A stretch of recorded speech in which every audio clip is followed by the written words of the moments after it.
So hello everyone, welcome back to Set Time Bound Goal. This is Sandeep भैया। और guys आज मैं बात करने वाला हूँ सीयूईटी के बारे में। अगर आप सीयूईटी देने वाले हो और आपको भी चाहिए एक टॉप की यूनिवर्सिटी, चाहे आप जिस भी कोर्स में एनरोल होना चाहते हो, बीटेक, बीएससी, बी फार्मा या फिर किसी अदर कोर्स में, maybe you are from art side, ठीक है, या फिर आप लेटरल एंट्री से भी बीटेक करना चाहते हो, तो इस वीडियो को लास्ट तक देखना, क्योंकि ये वीडियो ऐसी है जो आपके 99.9% क्वेरीज को ऑटोमेटिक सॉल्व कर देगी। ठीक है, इस वीडियो को देखने के बाद आपके अंदर कॉन्फिडेंस आ जाएगा कि हाँ भैया, मैं समझ गया हूं कि अब मुझे करना क्या है। अब तक तो यही समझ में नहीं आ रहा था कि फॉर्म कैसे भरना है, या फिर हमने जो फॉर्म भरा हुआ है वह सही भरा है या गलत भरा है, और उसके बाद से हमें पढ़ाई कैसे करनी है, कौन से बुक को फॉलो करना चाहिए, कहाँ से पढ़ना चाहिए, सारा कुछ आपको इस वीडियो को देखने के बाद से क्लियर हो जाएगा और आप अपने गोल की तरफ ही काम करोगे, 100% फोकस्ड होगे। तो चलो स्टार्ट करते हैं। इस वीडियो में आपको सब कुछ बता दूंगा कि आपके कोर्स के लिए सिलेबस क्या होने वाला है, बेस्ट बुक क्या होगा, और आपको सब्जेक्ट कॉम्बिनेशन क्या रखना था, और मैक्सिमम या मिनिमम कितनी यूनिवर्सिटी चूज करनी चाहिए थी, या फिर आप कितना चूज कर सकते हो, और साथ ही साथ आप कितना ज्यादा सब्जेक्ट ले सकते हो। क्योंकि बहुत सारे बच्चे ऐसे होंगे जो 12th भी किए होंगे, डिप्लोमा भी किए होंगे, उनको लेटरल एंट्री के लिए भी भरना होगा, और 12th के अकॉर्डिंग जो बीटेक मिलता है उसके लिए भी भरना होगा। बहुत सारे ऐसे बच्चे होंगे ऑफ कोर्स। तो उन सब के लिए मैं सारे डाउट्स इसी वीडियो में क्लियर कर दूंगा। तो चलो पहले बात करते हैं कि अगर आप मान लो इन कोर्सेज में हो, for example B Tech, B pharma, या फिर आप बीएससी ले लो, ठीक है, या फिर लेटरल एंट्री ले लो, तो जनरली ये देखा जाता है कि बीएससी, जैसे बीएचयू है, बीएचयू में अगर बीएससी में एडमिशन लेना है तो आपको फिजिक्स, केमिस्ट्री, मैथ्स लेना ही पड़ेगा, दैट इज मैंडेटरी। बीटेक के most of the colleges physics, chemistry, math ही बोलेंगे। बी फार्मा में या तो आप फिजिक्स, केमिस्ट्री, मैथ लो, और फिजिक्स या फिर फिजिक्स, केमिस्ट्री, बायो लो। ठीक है, तो अलग अलग कॉलेज अलग अलग सब्जेक्ट की डिमांड करते हैं। और या फिर अगर आप लेटरल एंट्री हो तो मैथमेटिक्स, फिर computer science, then engineering, graphics plus general लेना पड़ेगा, है ना। तो इतने सारे सब्जेक्ट्स लेने पड़ेंगे। हालांकि अलग अलग यूनिवर्सिटी अलग अलग सब्जेक्ट की डिमांड करती है। मुझे लगता है इतना सब नहीं करना चाहिए। एक ही सब्जेक्ट ऐसा बना दो जो सब ले, उससे ज्यादा आसानी होती। पर फिर भी आपको कैसे पता चलेगा कौन सी यूनिवर्सिटी कौन सा सब्जेक्ट का डिमांड कर रही है? तो इसके लिए आपके काम को आसान करने के लिए मैंने कुछ पीडीएफ्स बना रखे हैं। अब वो पीडीएफ्स आपके सामने हैं। मान लो आप बीटेक में जाना चाहते हो, तो यहां पे कौन कौन सी यूनिवर्सिटी बीटेक में पार्टिसिपेट कर रही है, उसके लिए आपको क्या सब्जेक्ट लेना चाहिए, और वह यूनिवर्सिटी कौन सा कोर्स ऑफर कर रही है, और उसके लिए आप इलिजिबल हो कि नहीं हो, और उस यूनिवर्सिटी में पढ़ने का फीस कितना है, ये सब मैंने एक पीडीएफ पे बना रखा है। जैसे फॉर एग्जांपल यहाँ पे देखो आप, ठीक है, इसमें बनारस हिंदू यूनिवर्सिटी, यहां से लेके जितनी यूनिवर्सिटियां सब डाल रखा हूं कि बीएचयू बीटेक में क्या दे रही है, आपको कौन सा सब्जेक्ट लेना पड़ेगा, और आपके 12th में यहां पढ़ने के लिए 50% से ज्यादा होने चाहिए, और आपकी फीस 30K पर सेमेस्टर यहां पे लगने वाली है। सारी university, central university of Haryana, Jharkhand, हर एक सेंट्रल यूनिवर्सिटी जो बीटेक प्रोवाइड करती है इस लिस्ट में डाल दिया गया है। ठीक है, यहाँ पे सब कुछ डिटेल में आपको बना दिया गया है। तो पहले तो आपको इस पीडीएफ को देखना है। ये पीडीएफ हमारे ऐप पर या फिर हमारे टेलीग्राम पर मिले जाएगी। पहले आपको इस पीडीएफ को देखना है। इस पीडीएफ के अकॉर्डिंग सारे कॉलेजेस चूज करना है, और उनके ही अकॉर्डिंग सब्जेक्ट चूज करना है। और हर एक सब्जेक्ट का, जैसे फिजिक्स, केमिस्ट्री, मैथ्स, इन सब्जेक्ट का सिलेबस क्या होने वाला है अभी मैं इसी वीडियो में समझाऊंगा। लेकिन पहले शुरुआत यहीं से करनी है। या फिर अगर आप मान लो बी फार्मा के हो, तो बी फार्मा के लिए भी हमने बना रखा है एकदम बी फार्मा वाले बढ़िया कायदे के साथ। जितनी बी फार्मा की यूनिवर्सिटीज हैं फीस के साथ हमने मेंशन करा है। इस पीडीएफ को देख के फॉर्म भरना है, सब्जेक्ट कॉम्बिनेशन लेना है, और इसी पीडीएफ के अकॉर्डिंग आपको अपनी प्रिपरेशन करनी है। जो सब्जेक्ट यहां दिया गया है उन्हीं उन्हीं सब्जेक्ट की तैयारी करनी है। तो चलिए मैं आगे दिखाता हूं। अच्छा, इसके बाद बहुत बच्चे पूछते हैं कि भैया कौन सी बुक बढ़िया है। तो हालांकि मार्केट में मैंने बहुत सारी किताबें मंगाई, लेकिन एक किताब मुझे दिखी दिशा पब्लिकेशन की, मतलब दिशा पब्लिकेशन की है।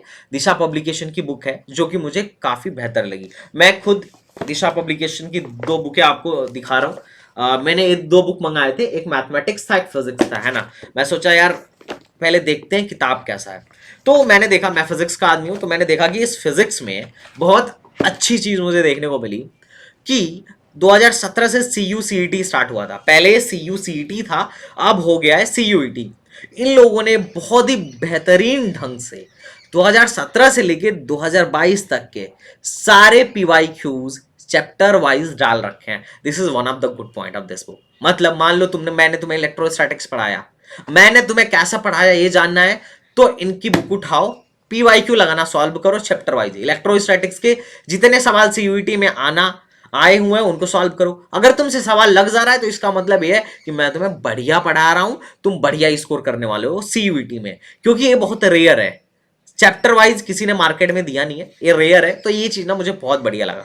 ठीक है, बाकी इन लोगों ने 3-4 सेट मतलब पूरा पेपर भी इंक्लूड कर रखा है। मतलब ईयर वाइज भी पेपर डाल रखा है, चैप्टर वाइज भी पेपर डाल रखा है। हालांकि बहुत सारी बुक्स मार्केट में हैं जो ईयर वाइज पेपर डाल रखी हैं, लेकिन कुछ में तो मुझे लगता है पता नहीं वो सही पेपर भी है या नहीं है। लेकिन इन्होंने ईयर वाइज भी डाल रखा है और चैप्टर वाइज भी डाल रखा है। 1500 से ज्यादा प्रैक्टिस क्वेश्चंस डाल रखे हैं। एक बात अच्छी ये थी कि इन्होंने जैसे पहले जैसे कोई चैप्टर तुम्हें पढ़ना है तो उसकी इन्होंने मेन थियरी दे दी है। मेन थियरी देने के बाद से हर चैप्टर के 50-60 क्वेश्चन डाल रखे हैं, जो कि प्रैक्टिस के लिए सफिशियंट है। क्योंकि जो तुम्हारा एग्जाम है 21 मई को होने वाला है, तो अब आईआईटी जेई जैसे 8 महीने का टाइम नहीं है कि तुम बहुत ज्यादा तैयारी कर सकते हो। लेकिन ठीक है, अगर चैप्टर में 50-60 सवाल है तो तुम 50-60 सवाल सॉल्व करते जाओ, काम तुम्हारा बन जाएगा। और लास्ट में मॉक मतलब 10 से मॉक टेस्ट भी है कि तुम्हारा सिलेबस कंप्लीट हो गया तो मॉक टेस्ट दे के देखो कितने नंबर्स तुम्हारे आ रहे हैं, जो कि लेटेस्ट पैटर्न पे ही बेस्ड है। और हर एक क्वेश्चन के ऑलमोस्ट सारे क्वेश्चन के डिटेल सॉल्यूशन में है। कहीं पे तुम फंस रहे हो तो उसका सॉल्यूशन देख के भी सीख सकते हो। तो कुल मिला जुला के बुकें सही है। मैंने 2 बुकें मंगाई, देखा अच्छा है। तुम्हें अगर और भी चाहिए तो तुम ट्राई कर सकते हो, क्योंकि मैंने मार्केट में देखा इनके जनरल टेस्ट भी हैं, इनके मैथ्स भी हैं, केमिस्ट्री भी है, फिजिक्स भी है। मैं तो खुद मैथ्स और फिजिक्स देख चुका हूं, मुझे पसंद आया। And you can watch CUET English and general also. ठीक है, इफ यू नीड। बाकी ये 2 किताब तो बढ़िया है। ठीक है, तो ये रहा तुम्हारे बुक के बारे में। यहाँ पे मतलब यहाँ पे तुम्हें सारा मिल जाएगा, चैप्टर वाइज भी, ईयर वाइज भी, और प्रैक्टिस क्वेश्चन भी, और मॉक टेस्ट भी। तो तुम ये देख सकते हो। तो मैं जो तुम्हें बता रहा था कि अगर तुम्हें बीटेक के लिए जाना है या बी फार्मा के लिए जाना है तो पहले फॉर्म भरते टाइम ज्यादा से ज्यादा यूनिवर्सिटी को ऐड करो, उनके सब्जेक्ट कॉम्बिनेशन को ऐड करो। ठीक है, और मैंने ये पीडीएफ दे रखा है, ये तुम्हारे ही लिए है कि तुम इसको देख के तुम अपना बना पाओगी कौन कौन सी यूनिवर्सिटी में तुम्हें जाना है या कौन कौन सी यूनिवर्सिटी भरनी चाहिए। जितना ज्यादा यूनिवर्सिटी भरोगे उतना ज्यादा सिलेक्शन का चांस रहेगा, क्योंकि अगर कम नंबर भी आता है तो नंबर ऑफ यूनिवर्सिटी अगर तुम ज्यादा भरे रहोगे तो हम वहां पे काउंसलिंग के टाइम पे तुम्हारा करा देंगे, क्योंकि तुम्हारे पास ऑप्शंस ज्यादा हैं। मतलब अगर तुमने 10 यूनिवर्सिटी भरा है तो तुम्हारे पास 10 ऑप्शन है। अगर थोड़ा बहुत कम ज्यादा भी इधर उधर मार्क्स आएंगे तो भी काम बन जाएगा। ठीक है, अब बात करते हैं कि भैया ठीक है, फॉर्म तो अपन लोग ऐसे भर लेंगे, ठीक है, बुक भी आपने बता दिया। अगर मुझे थियरी पढ़ना हो तो कैसे पढ़ूंगा? तो जैसे अगर मान लो तुम्हें फिजिक्स की थियरी पढ़नी है तो देखो एग्जाम तुम्हारा 21 मई को है, 21 में से स्टार्ट है तो ज्यादा टाइम है नहीं। तो मैं इसके लिए ना शॉर्ट नोट्स बनाया हुआ हूँ, और ये शॉर्ट नोट्स मतलब ऐसा है कि 90% फिजिक्स के क्वेश्चंस इधर ही से आएंगे, और सिर्फ 12th का सिलेबस है तो तुम्हें ज्यादा परेशान होने की जरूरत भी नहीं है। ठीक है, 12th का सिलेबस है तो बहुत इजी होने वाला है। तो तुम शॉर्ट नोट्स को मेरे लाइन टू लाइन फॉलो करना है। जैसे लोग कहते हैं ना एनसीईआरटी के लाइंस को घोट के पी लो, ऐसे ही तुम शॉर्ट नोट्स को भी घोट के पी जाना। ठीक है, तो ये था तुम्हारे सब्जेक्ट कॉम्बिनेशन के बारे में। अब बात करते हैं कि अगर मुझे प्रिपरेशन करनी हो तो मुझे कोई कोचिंग ज्वाइन कर लेना चाहिए क्या? तो मैं कहूँगा हाँ यार, तुम अगर करना चाहते हो तो तुम हमारा एक विजन बैच है जो अभी स्टार्ट हुआ है, और इसकी फीस इसीलिए मैंने घटाई हुई है because it's going on offer. तो 2000 में तुम इसे ज्वाइन कर सकते हो, लेकिन सिर्फ साइंस वाले ही बच्चे ज्वाइन करेंगे, ध्यान रहे। आर्ट वाला कोई आके ना ज्वाइन कर लेना। बीटेक, बीएससी, बीफार्मा, मतलब साइंस से रिलेटेड जितने भी सब्जेक्ट हैं, हम यहाँ पे तुम्हारा basically physics, chemistry, mathematics and bio complete कराने वाले हैं। और in future general and English भी we will try to complete that. लेकिन ये 4 तुम्हारे कंप्लीट होंगे ही होंगे। बी फार्मा वालों के लिए बायो, और बाकी बीटेक वालों के लिए मैथ्स। तो we will complete here. Fees बहुत कम है, पूरे तुम्हारे एग्जाम तक तुम्हारा चलेगा, और इसमें तुम्हारी डेली 4 घंटे की लाइव क्लासेस होंगी। तुम्हें हम स्टडी मटेरियल प्रोवाइड करेंगे, तुम्हें डीपीपी प्रोवाइड करेंगे, तुम्हें टेस्ट प्रोवाइड करेंगे जो कि सफिशियंट होगा। Even handwritten short notes provide करेंगे जिसको तुमको घोंट के पी जाना है, दैट्स इट। ठीक है, तो तुम बैच भी ज्वाइन कर सकते हो। अगर देखा जाए तुम्हारे फॉर्म की बात किया जाए तो आप लोगों का फॉर्म जो है 12 मार्च से भरा जा रहा है, ठीक है, और 21 मार्च से 21 मई से 31 मई तक आपका 10 दिन में एग्जाम होगा। हो सकता है कि आपका 2 शिफ्ट में एग्जाम हो सकता है आपका 3 शिफ्ट में एग्जाम हो, और हो सकता है 1 शिफ्ट में भी हो जाए, और डिपेंड करेगा आपने कितने ज्यादा सब्जेक्ट्स लिए हुए हैं। अगर जनरली तुमने 3 सब्जेक्ट लिया है तो एक ही शिफ्ट में हो जाएगा, और अगर 5 लिया है तो 2 शिफ्ट लगेंगे, ठीक है। चलो, तो अब बात करते हैं भैया सिलेबस का, क्योंकि syllabus is very important. Syllabus की ही तो डिस्कशन करने आए हैं, सिलेबस की ही तो हम बात करने आए हैं, क्योंकि ये सिलेबस समझना तुम्हें जरूरी है। तभी तो तुम्हें पता चलेगा कि तुम्हारे एग्जाम में टोटल नंबर ऑफ क्वेश्चन आ कितने रहे हैं, कितना करना है, कितने नंबर का पेपर होगा, कितना तुम्हारा कट ऑफ होगा, निगेटिव मार्किंग होगा कि नहीं होगा, इन सब के बारे में ही तो हमें डिस्कशन करना है। तो चलो पहले हम डिस्कशन करते हैं। देखो, 3 सेक्शन सीयूईटी ने निकाल रखा है। पहला सेक्शन जो है that is for general test, that is for what, that is what for, that is sorry that is what language. पहला सेक्शन है लैंग्वेज का टेस्ट। तो लैंग्वेज का टेस्ट में से हो सकता है हिंदी इंग्लिश लेने की हमें जरूरत पड़े साइंस वालों की, बाकी कोई लैंग्वेज लेने की जनरली जरूरत नहीं पड़ेगी, ठीक है। तो ये बहुत काम का अपने नहीं है, ठीक है। जिनके काम का होगा उनके काम का होगा, आर्ट्स वालों के काम का हो सकता है, बीएलएलबी वालों के काम का हो सकता है, पर अपने काम का या तो हिंदी लेना पड़ सकता है या इंग्लिश लेना पड़ सकता है। अगर जैसे पिछली बार मनु था, है ना, मनु में उर्दू लेना पड़ गया था, तो अगर कोई उर्दू वाला आदमी होगा तो हो सकता है कि पड़ जाए, पर सेक्शन 1 से अपने को बहुत ज्यादा लेना देना नहीं है। ज्यादा जरूरत पड़ा तो अपन लोग इंग्लिश ले सकते हैं। जैसे डीयू में बोला है कि एक लैंग्वेज लेना पड़ेगा, जैसे CIC cluster innovation centre B Tech का कॉलेज है, उसने बोला है कि आपको एक क्या लेना पड़ेगा, एक जनरल टेस्ट, एक मैथमेटिक्स और एक लैंग्वेज लेना पड़ेगा। तो उस केस में लैंग्वेज में तुम इंग्लिश ले लो, जनरल टेस्ट और मैथमेटिक्स ले लो, खत्म। लेकिन एक डोमेन सब्जेक्ट बहुत काम का है, क्योंकि अपना मेन सब्जेक्ट ही है physics chemistry and maths, physics chemistry and maths. और जो लोग बायो के हैं उनका मेन सब्जेक्ट है physics chemistry and bio, am I right, physics chemistry and bio. तो इस ई जो है, ये सब्जेक्ट जो है दैट इज मेन सब्जेक्ट, इसको अपने लोग बोलेंगे अपने डोमेन का है, मतलब डोमेन सब्जेक्ट। और अपने को डोमेन सब्जेक्ट के सिलेबस पे ज्यादा ध्यान देना है, ठीक है। कितने क्वेश्चन आने वाले हैं, कितने नंबर का एक क्वेश्चन होगा, और निगेटिव मार्किंग कितना होगा, और एक पेपर को करने के लिए कितना टाइम दिया जाएगा, दीज आर इंपॉर्टेंट, ठीक है। और लास्ट सेक्शन है जनरल टेस्ट, जनरल टेस्ट। तो पहले हम जनरल टेस्ट की बात कर लेते हैं। सिलेबस मैं जनरल टेस्ट का तब बताऊंगा जब मैं लेटरल एंट्री वालों का सिलेबस बता रहा हूँ, बिकॉज लेटरल एंट्री वालों के लिए जनरल मस्ट है, तो उनमें मैं जनरल टेस्ट का सिलेबस बता दूंगा, और उसके लिए जो बेस्ट बुक होगी ना जनरल टेस्ट के लिए, वो भी मैं तुम्हें बता दूंगा।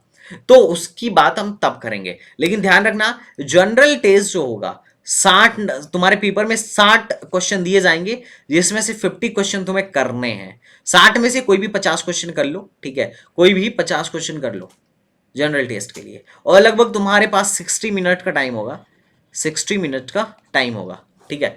हालांकि लास्ट ईयर ऐसा नहीं था, लास्ट ईयर जो था 75 क्वेश्चन थे, जिसमें से तुम्हें 60 करना था। इस बार क्या है, इस बार नंबर ऑफ क्वेश्चन इन्होंने घटा दिया है, उन्होंने 60 ही दिया है, और 60 में से तुम्हें 50 करना है, ठीक है।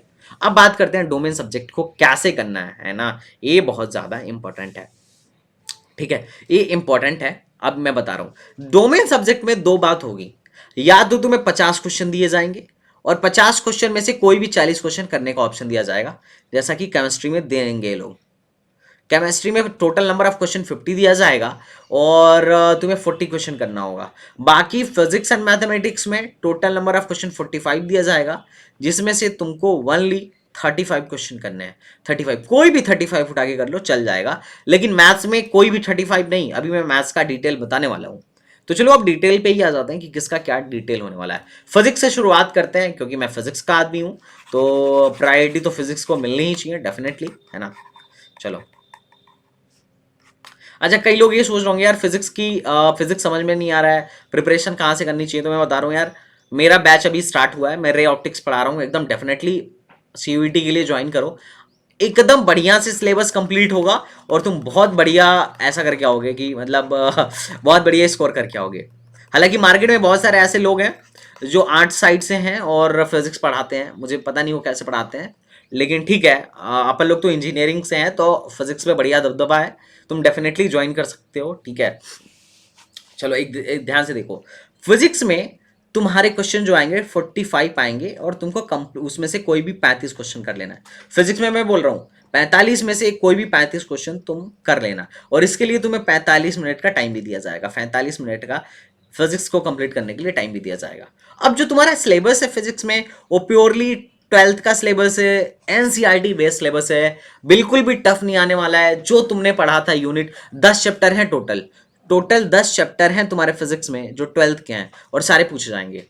जैसे इलेक्ट्रोस्टैटिक्स, ठीक है, करंट इलेक्ट्रिसिटी, मैग्नेटिज्म, ठीक है, उसके बाद से EMI and AC, then electromagnetic waves, then optics. Optics अभी मैं पढ़ा रहा हूँ, ये चल रहा है, तुम लोग वीडियो भी देखते होगे कि हाँ सर ऑप्टिक्स उस पर चल रहा है, ठीक है। उसके बाद मॉडर्न फिजिक्स, मॉडर्न में आ जाता है dual nature of matter, atom and nuclei, उसके बाद electronic devices and communication system.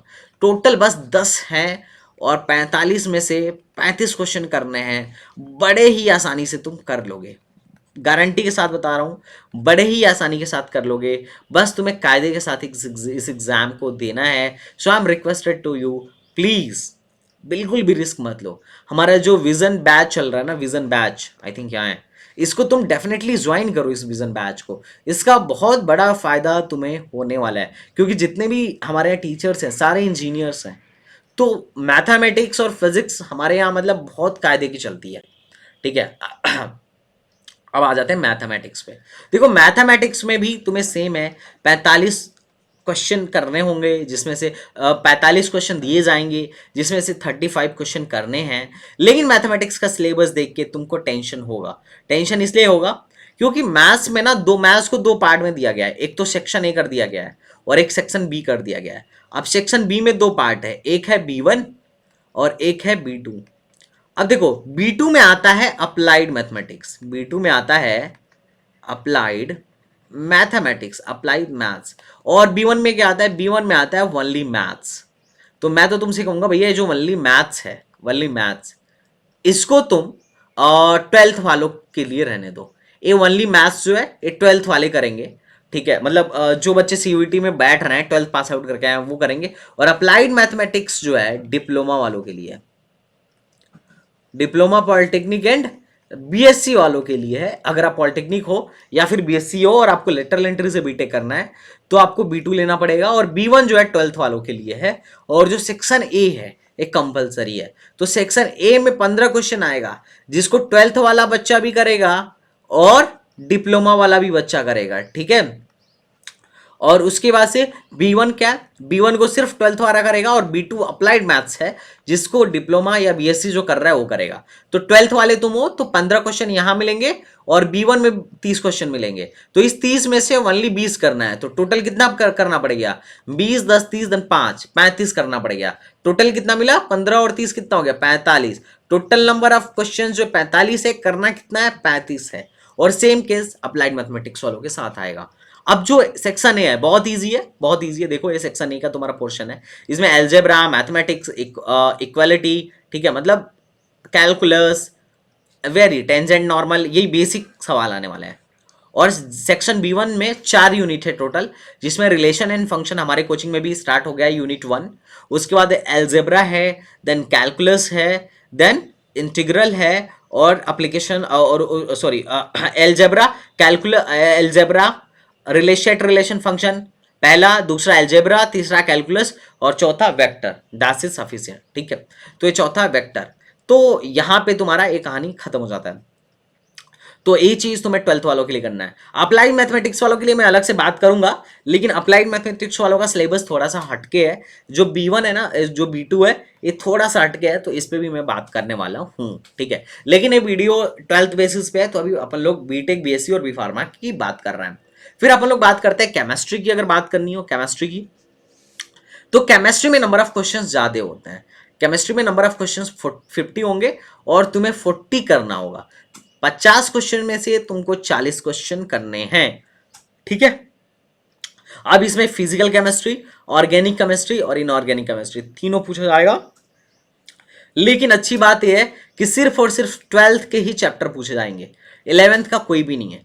Physical में सबसे आसान आसान लल्लू चैप्टर, जैसे हम लोगों ने अभी मोल स्टार्ट किया है, मोल के बाद सॉल्यूशन पढ़ाएंगे डायरेक्टली, ठीक है। तो आसान chapter, solid state, solution, electrochemistry, chemical kinetics, surface chemistry, है ना, मतलब एकदम पी, और ऑर्गेनिक में, इनऑर्गेनिक में हो तो पी ब्लॉक, ठीक है, D and F block, coordination compound, और ऑर्गेनिक में हो तो halo alkane and hello Irene, alcohol phenol ether, aldehyde ketone and carboxylic acid, ये सब पूछे जाएंगे, सारे 12th के हैं, जिसमें से 2 chapter polymer and chemistry in everyday life, मतलब बहुत ईजी है, ये तो एक एक दिन के चैप्टर हैं, तो आराम से तुम कर सकते हो। तो तुम्हारे पास टाइम अभी बहुत है, अगर तुम थोड़े से भी सीरियस होकर मन लगा के पढ़ाई किए तो तुम बीएचयू, डीयू या किसी भी टॉप यूनिवर्सिटी में आराम से पहुंच सकते हो। अगर तुम जामिया से हो तो जामिया में जाना चाहते हो तो फिर तो कोचिंग को ज्वाइन करो ही करो, एएमयू वाले तो बिल्कुल करें, है ना, ठीक है। तो चाहे तुम जिस भी यूनिवर्सिटी में जाना चाहते हो, जो भी टॉप की यूनिवर्सिटी में जाने का तुम्हारा विजन है, डेफिनेटली उस विजन को हम ट्रू करेंगे, हमें तुम ज्वाइन करो, इसका अच्छा रिजल्ट तुम्हें मिलेगा, क्योंकि हमारे यहाँ जितने भी टीचर्स हैं सारे के सारे इंजीनियरिंग बैकग्राउंड्स हैं, they will help you a lot, ठीक है। तो आई थिंक मेरी डाउट्स जो हैं, मतलब जो तुम्हारे डाउट्स हैं क्लियर हो गए होंगे। इसके अलावा अगर तुम्हारे मन में कोई क्वेरी है तो तुम पूछने से हिचकिचाना नहीं, ठीक है। अगर कोई टॉपिक रह गया हो तो उस पर बात कर लेंगे अपन लोग कि क्या टॉपिक रह गया, ठीक है। सिलेबस बता ही दिया, बेस्ट बुक बता ही दिया, कोर्स हमारा जो विजन बैच चल रहा है 2000 का है, बिल्कुल लाइव क्लास चलती है, डेली 4 घंटे की लाइव क्लास चल रही है, ठीक है। तो तुम उसे ज्वाइन कर सकते हो। सब्जेक्ट कम्बिनेशन की मैंने पीडीएफ दे ही दी है, तो वहां से सब्जेक्ट कम्बिनेशन हर एक यूनिवर्सिटी के लिए तुम देख सकते हो। प्रिपरेशन स्ट्रेटजी पे अपन लोग डेफिनेटली बात करेंगे, और तुम यार चैनल को सब्सक्राइब करके रखना, that will be very helpful for you. तो चलो मिलते हैं नेक्स्ट वीडियो में, तब तक के लिए बाय बाय, टाटा एंड जय हिंद।